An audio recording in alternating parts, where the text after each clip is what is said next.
Good morning, everybody. What's today's topic going to be? We're going to talk about making table bases. Now, you could be making tables for a nice picnic bench type setup out back.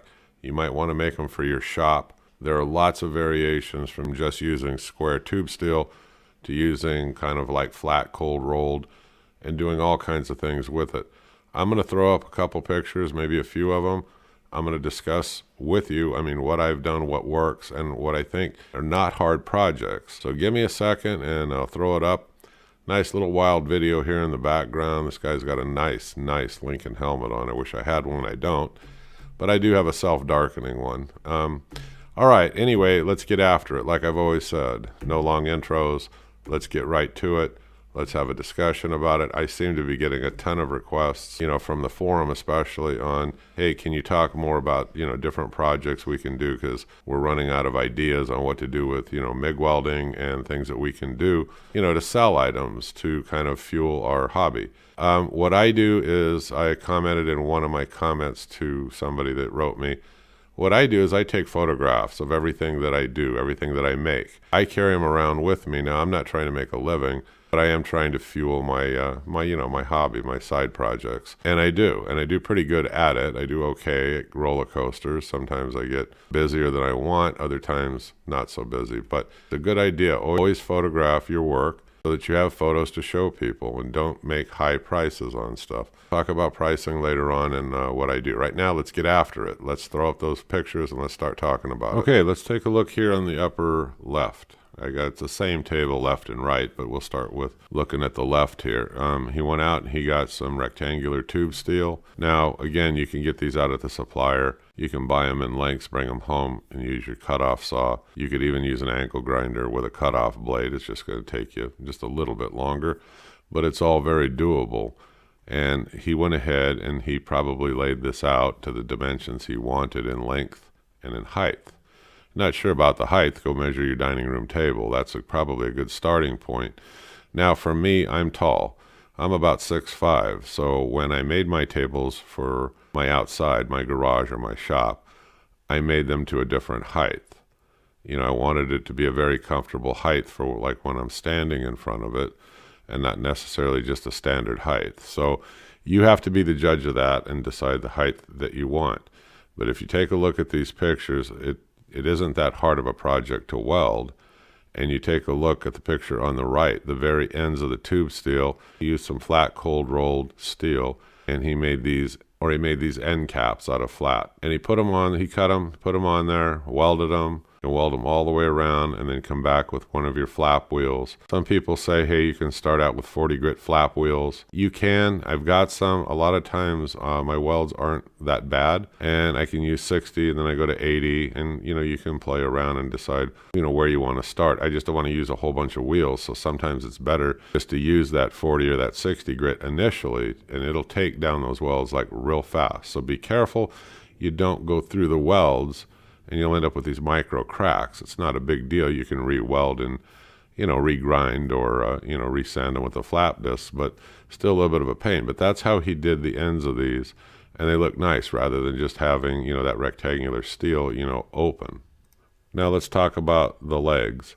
Now he bent these at an arc. I have another video I'm going to be coming out with to show you how to bend metal at an arc. That's what he did here. Now he probably heated it, and then he has another way of bending it. Now his is pretty wide, or he doubled it. You can get, the 1/8 inch, which is easier to bend, and you can bend like a couple of them, weld them together. Use your flap wheel, take down your welds, you can make them look like they weren't there. Probably if it was me, because I'm not set up to do a lot of special bending. I don't have rollers, I don't have stuff like that. Everything I do is, DIY stuff, and I would have to figure out a way to bend it. And I think I have figured out a way, and I'll show you on, one of these next videos that I do, a process that I use for bending. Now, I haven't bent anything this wide like that. My original thought would be take that flat, let's say it's 2 or 3 inch wide or whatever you want, flat steel, and I would make 2 of them, put them together, weld them together, and that's a long seam and it's a lot of welding. And then you can just come back over that and grind it down and shape it in, and it'll look nice. It'll look really pretty, when it's done. And then you have this much thicker base to it. Now, that's one way to do it. Now, you might have a way yourself of bending steel. If you do, leave it in the comments below. I would love to know. And, you know, my methods are a little bit different. I use a workbench and I use different like forms, and then I hand bend it, and I got some waste, and but it's one way to do it, and I'll show you that on another video, like I said. So here, let's get back to the table. Okay, so then if I was the one doing this, you know, you can use those magnets you get out at Harbor Freight and those places, the big ones, and you can set them on here, which will help you with that square you see over here on the bottom right. And then you use that square and you make sure all of your stuff is nice and plumb and it's nice and straight so that you get those verticals right. But once you got those verticals right, and I always encourage everybody on all projects, don't go to town welding once you have this thing set and you think you've got it. I mean, tack weld everything. Okay, then you can plumb, or you can, you know, you can square it up, and you make sure, even triple check or quadruple check. You know, this isn't a production. You don't have to hurry up and do it. Go slow, take your time, double and triple check your work. Then you can increase the amount of welding that you're doing and weld them out. So I would tack it like maybe all four corners if you're taking a look at these verticals on this table or any part of this. I would tack weld it, you know, that crossbar going across maybe in a couple of places on each side. And then I would make sure that everything is nice and level. What he's missing here in the way of tools probably is, even if you have a torpedo level, that would work. Make sure everything is level. Make sure everything is square. This is where I've got a couple friends of mine, we sit around and discuss things at work, and nobody likes to talk about their failures. I get it. But if you're not failing when you're working on stuff and making stuff, you're not doing anything really. You're just talking, because everybody fails and everybody makes mistakes. Okay. So the thing is, when you make a mistake, it's like we were sitting around talking. I said, stop and analyze the hell out of it. Why did things go wrong? Take a good hard look at what you're doing. What did you do wrong? Were you in too much of a rush? Did you put too much weld on, even though, hey, handyman said only to tack weld at first, and you decided to do something different? Or whatever the case may be. I mean, analyze why things went wrong. You need to get out and make something yourself, and try it. This is the only way that you're going to learn. This is the way that you get better at things, is not sitting there going, oh, look, I got this new tool today. Isn't this the bomb? I paid a bunch of money off of the truck for it. It's the greatest thing in the world. You need to buy one of these. And then these people don't sit around and tell you how to use the tool. They don't sit around and tell you what projects they're working on. They just sit and brag about some tool that they overpaid for, and they rant and rave about it. I mean, I personally like videos where people show me and we talk about things that we build, or you demonstrate how to do something. You're going to get more out of that than just talking about the tools. Oh, anyway, that's my rant. I'll get off the topic. I only did that because somebody sent me an irritating message. Anyway, let's take a look over here on the right. You can see where he's got those C-clamps, where he took the piece that runs horizontally, has it just poking out on each end. Now, I like the way that he did this, where you have that little bit of stick out, and he has the end caps on there that we talked about. Now, see, he's using C-clamps, and you can see, he's got a square there. He's got a big square. I don't see where his level is, but I'm sure that he had one or he used one. And I'm sure he went through the process of tack welding, like I'm saying. This is what you should do on these. I'm going to throw up one a little bit more fancier, and I'll put it beside one of these. We'll talk about that, and we'll wrap this up. I didn't mean for it to be a long video. It's just kind of like a how-to, and you can make money doing this. I made a table base for a neighbor for outside on their patio. I made good money doing it, and tool's my hobby. So I'm not trying to make a killing, but anyway, I made it for them. They love it. They ran, I think it was 2x6s, across the top, and I drilled holes and we bolted them in. I went over and I helped them after they chose what they wanted for the top. They wanted to do the top themselves, but a little bit of guidance. We put them together tight, not super tight. You want to, if you're going to put 2x6s or something, or some kind of wood across the top like that, especially like 2x6s, you want to leave a little bit of a gap, like about a nail or something, because you want to account for the expansion and contraction of that wood. I don't care what you put on it. I don't care how you seal it. Always leave a small gap. Don't put them up super tight, butting against each other. You're asking for trouble downstream, and your customer will be really irritated with you. All right, let's change it up. Let me put up the pictures, and we'll go to questions and answers. Okay, now on the upper right, what I've shown you, adjust my mic here for a minute to make the sound better. Sometimes I forget to bring it in close. On the upper left here, rather, what we have, is we have a variation in making these table bases. Now take a look at this, and somebody said, wow, that's just way too complex. And I go, well, not really. It's more labor intensive and time consuming. But let's tear it apart. I mean, let's take a look at what he did. I mean, we can take a look up on top, and he created that base or whatever that he's going to use to set the wood and stuff on. It looks to me like he used 2 wide pieces of flat cold rolled, and he welded them and made like a piece of angle iron almost. You can see the welds in the picture. And that's pretty cool. I mean, the way that he did it. And he ran them across like that so that he's able to put, I'm sure, bolt holes in to bolt down whatever he's going to use as his tabletop. Okay, now let's take a look at the pieces that come down that make these V patterns. And you can see, now you're not going to do this with a 4.5-inch angle grinder. I wouldn't even try. You're going to either use some type of a metal bandsaw, or you're going to use your chop saw. And if you don't have a chop saw or any tools like that, take a look on Craigslist. I scan Craigslist all the time, I mean, for tools. I mean, but I buy good name brand tools, so I'm always looking for bargains, stuff like that. So if not, go out to the big box. That's what I did. I bought myself a nice big rigid chop saw, and it would work fine for something like this. You can do the same. All right, now what he did is he created these angles. Okay, now I'm not sure what degree angles they are. I mean, you can actually figure these out either on paper, or I told a friend of mine before, you can use wood. You know, just use some old 2x4s or buy some. They're only $1.87 a piece or something like that when, you know, they're on sale at the big box places, and make up a dummy one first out of the 2x4s and see if you like it. If you do, you can transfer those angles by setting, you know, your chop saw to those angles, and you can cut these angles. And so once you've created that first V pattern, the one that runs from that top plate all the way down, or you can create the bottom one first and then have the other ones run into it. You can figure out all these angles. You can lay them down on the ground, out on a concrete floor, and you can mark them out, and you can figure out how high you're going to make this table. Again, height is a concern. It's up to you. I mean, how high you want to make them. If you're not sure, use your dining room table height as a starting point. If that's comfortable, fine. If you want to raise it higher, raise it higher. It's your project. Customize it however you want. And what he did is he went in and he welded these. Now, on the face of these, they're all welded, and they're all taken down with those flap wheels that we keep talking about.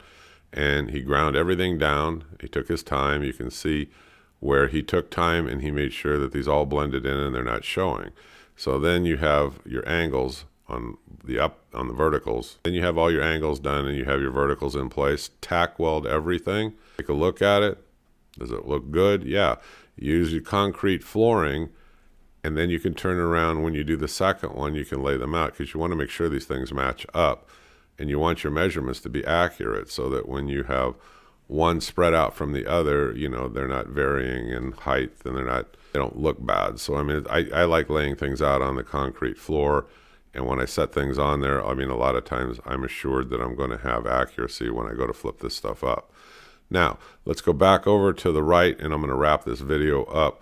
If you don't like these arced legs that he has on here, I had a comment just a little bit ago that said, hey, well, I don't feel comfortable bending stuff, and it really seems like a big hassle. If it does, use some of that same tube steel, create your end caps, and use that as your table base. It will work perfectly fine. It will sit perfectly flat, and you don't need to make these arced ones if you don't want to. These are just different variations in design. You can do web searches and find pictures of lots of ways people did tables.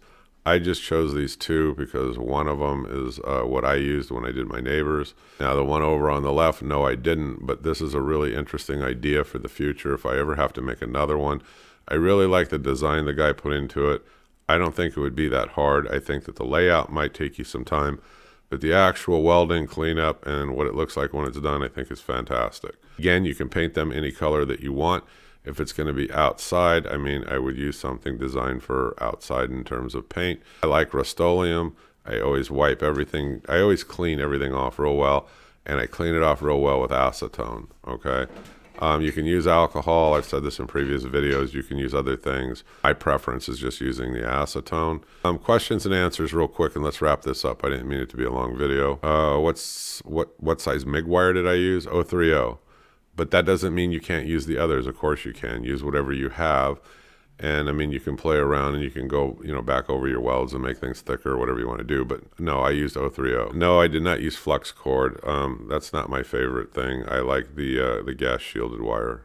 I use an auto darkening helmet. There's a lot of good ones out on the market. Just don't go buy the cheap ones. They either fail in the auto darkening or there's issues with them. Buy yourself a good quality helmet. I mean, there's like Hobart, Miller, Lincoln. They all make good, self-darkening helmets. You get what you pay for. I would buy the better tools whenever I can. And Lincoln's one of my favorites. There's no secret about that. You found that out from previous videos. I'm a fan of Miller. I'm a fan of Radnor. I'm a fan of Lincoln. There's other good stuff out there, but, I kind of stick with a loyalty thing when I have good quality produced products. I mean, Lincoln's been doing it I don't know how long, and they're one of the leaders in the industry with some of the highest quality control standards. So Lincoln, Miller's the same, very high in quality control. There's nothing wrong with the others. It's just what you run across and what you want to buy. What's my preference in material? Well, yeah, I know. I understand. I believe your question is, and what am I using? I use cold rolled steel. It's not that expensive, depending on what you're buying. I mean, if you're buying, flat bar like 1 inch, or you're buying 1/4 inch dowel rods and stuff like that, it's cheap. You start getting into the large, square, thick tube steels, you're going to start paying up for it. When you're making tables and things like that, you don't need this real thick gauged rectangular steel. You're not going to set a truck on it. I mean, they're just tables. What would I do on the top? Well, the one that I did for my neighbor, like I said, we used 2x6s. You could use 2x8s, 2x12s. It's whatever you want. I'm just saying keep the spacing there and allow for expansion and contraction. And I bolt them down, and I use lock washers. That's what I do. And it looks good. You can countersink them. You can buy bits for like $5 where you can put it in a drill, and in the wood, you can create a countersink hole so that when the bolts go in, they go down flush or just below the surface of the wood. And it looks really good when it's done.